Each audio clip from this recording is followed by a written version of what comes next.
Hi lovelies, Lisa here from Mindful Tarot, and I am back with another unboxing video.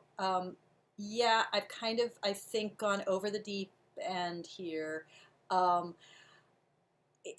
you know, I am fascinated now by these 1970s decks, and I got my wonderful blue box, my Ryder and Company, probably 1970, somewhere between 1972 and 1975. I'm saying 1973 deck, which I love. I've been using in the August Tarot Perspective experience from Kelly at The Truth and Story and Patrick in the 78 cards. I've been using that as one of the decks that I'm rotating in. And then I got this really adorable, is it the cutest thing ever?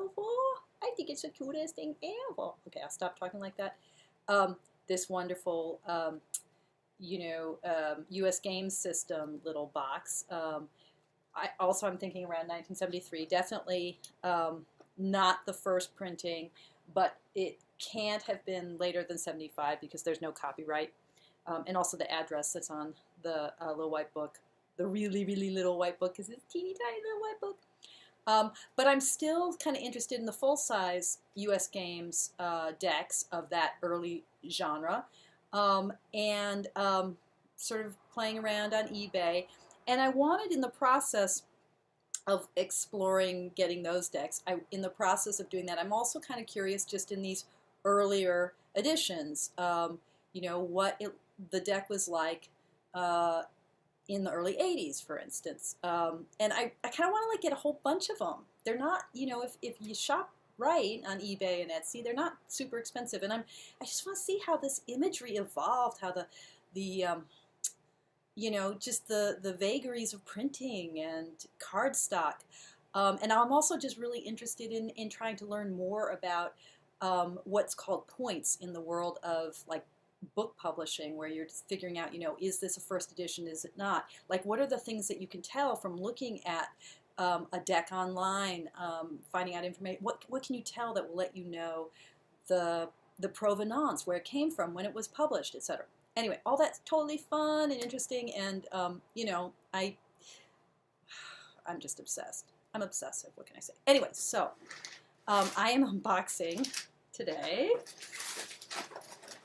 So I already opened up the cardboard box, and this is the inside package, and I think it's maybe saran wrap. So what I'm thinking this is, from what I could tell, there wasn't a whole lot on eBay about it. The cards inside will have a copyright on them, so they're definitely later than 1975. The address that I could tell from online makes it seem as if this is like maybe early 80s.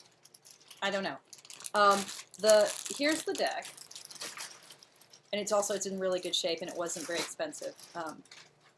It's in really nice shape. So here's the deck. So you'll notice there's no copyright here. You'll also notice that this is gray. So those are things that tell me that this is not one of the 70s publications of this deck, along with this address. No, actually, that won't tell you much. The address in the white book. But it's made in Switzerland, so it wasn't printed in Italy. So let's see what we can find out. Okay. So kind of exciting. Okay, so I'm just going to, before I look at the cards themselves, I'm going to pull out the little white book. And I already know from the listing on eBay that this little white book has some writing in it, which is okay. Right, so it's 38 East 32nd Street, New York, New York. So this is after 1975.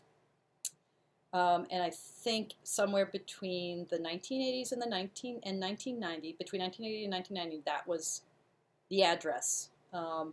And I'm trying to remember what the address now is for U.S. Games when that moved. Stamford, Connecticut. And I'm thinking that was the address after 1990. So I'm pretty sure this is an early 80s deck. Let's see what else we can find out.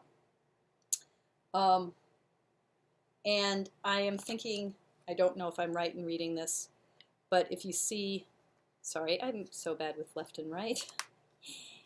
It's opposite. So if you see that line there, it says 30, 29, 28, 27. I think what that means is that this is the 27th printing of this little white book. Okay, so that tells me something. And this might also tell me something, so, but maybe not. So it also has an advertisement for Stuart Kaplan's Encyclopedia of Tarot, complete illustrated guide. Now that's a 4-volume encyclopedia. I'm thinking it is. So clearly this is, the first volume has been published, but the other volumes have not. So I don't know offhand if that means anything, but that might help me pin down the date a little bit more.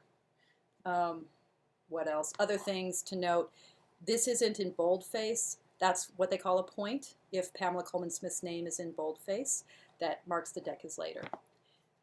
Now, delightfully, these are not plasticized cards, so that also tells me that this is pre-1985. So this deck between 1975 and 1985. I know it's after 1975 because there's the copyright, but before 1985, it's not printed in Italy and it's not plastic. So, you know, here we go. And the cards are in really nice shape. I'm just flipping through here to see. It looks to me like there's one blank card and then one card that says Popular Tarot Decks and Books. Ask your dealer for complete tarot catalog or send $2. So this card, there's some information about this card online, I think, and I'll try to track more information about that before I post this video. But, you know, this is significant. Like, what are the extra cards that are in the deck? The imagery. So, again, I mean, I'm going to, you know, because I'm obsessed, so I'm not saying there will be more purchases, but I'm not saying there won't. So I'm thinking, you know, after I've gotten a few more, what am I saying?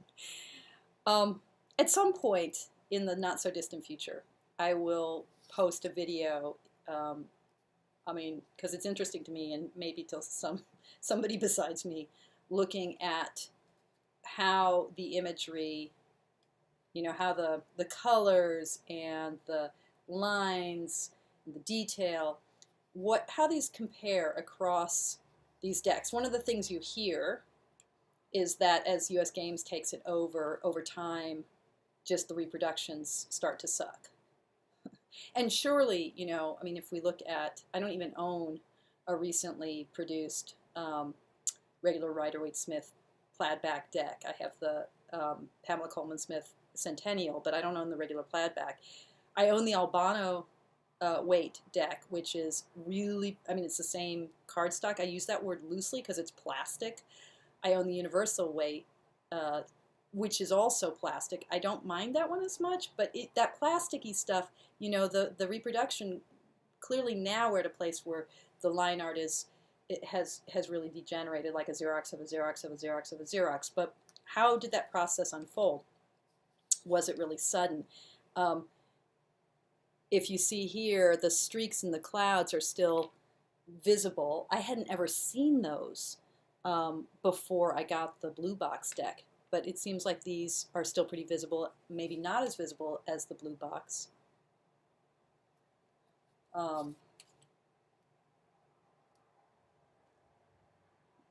But let's look into it. Let's explore that. It seems to me just quickly that the colors are, I mean, this is, again, I'm not quite sure, but I think the colors are not quite as, well, I don't know. I was going to say that they're not quite as lovely as the blue box. Whoops. Let's actually hold them right side up. You know, look at the ace. I mean, that ace is that beautiful dove gray that I saw in the blue box. Yeah, these cards are they're just in really nice shape. They just feel nice, okay? So yes, there's a copyright. Yes, that's there, but the cardstock still feels really nice. And this was a pretty affordable deck. And what I looked for on eBay it's not hard to find these because you're just looking, does it have the copyright there? So there's no copyright after the K. You want to see, I mean, all I could really see, I could see the cards had copyrights on them, so that I knew something from that if I didn't know anything else.